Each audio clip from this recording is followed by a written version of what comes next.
Hey y'all, it's Gabby Baldwin. I'm in the same English class as you all are at ETSU, and today I'm going to be talking about metaphysical poetry, and we'll first start off with what it is. Metaphysical poetry is a term used for poetry that is typically out of the norm.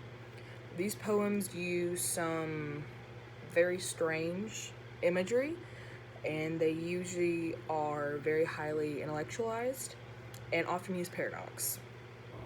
Because of this, metaphysical poems are often about Jesus and or any other higher being. The root of metaphysical literally means after the physical. So that's why religion is usually a popular topic with these kinds of poems. They usually deal with answering questions that cannot be explained with science. And for my example, for the poet, I decided to use Andrew Marvell. And I'll give you a little background of him first. Andrew was a very well-educated man. He got his Bachelor of Arts in 1639 at Trinity College in Cambridge. His father died shortly after he graduated, so that kind of hit him in a very weird way, and that ultimately ended his academic career. He then went abroad and tutored for about 5 years. During that time, he was a tutor to a girl named Mary, who was the daughter of Lord Fairfax.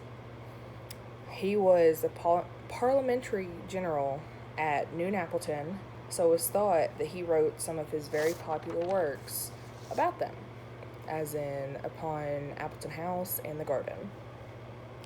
Then in 1657, he became the assistant to John Milton as a Latin secretary in the Foreign Office, and he continued to write his poems.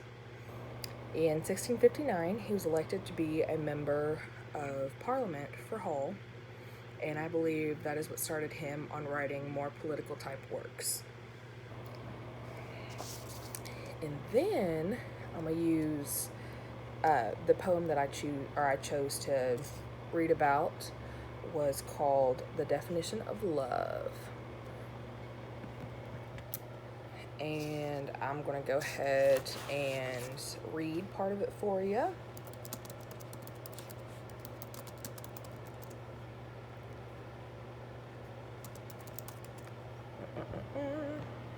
Sorry. Let's see here. Okay. My love is of a birth as rare as 'tis for object strange and high. It was begotten by despair upon impossibility. Magnanimous despair alone could show me so divine a thing, where feeble hope could ne'er have flown, but vainly flapped its tinsel wing. And yet I quickly might arrive where my extended soul is fixed, but fate does iron wedges drive, and always crowds itself betwixt. For fate with jealous eye does see two perfect loves, nor lets them close. The union would her ruin be, and her tyrannic power dispose. And therefore her decrees of steel us as distant poles have placed, though love's whole world on us doth wheel, not by themselves to be embraced. Unless the giddy heaven fall, and the earth some new convulsion tear, and us to join, the world should all be crammed into a planisphere.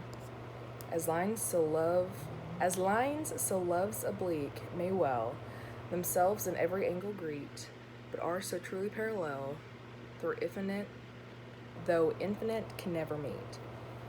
Therefore the love which us doth blind, but fate so enviously debars, is a conjunction of the mind and opposition of the stars.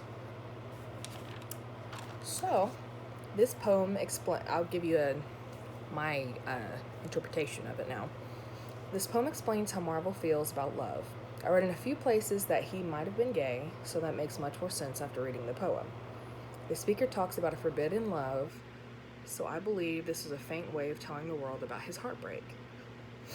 He talks about how he feels his love is rare because it was begotten by despair, as in he believed that the one he loved would never be his, as in it's a forbidden love. Even though they might be perfect together, their love could never be.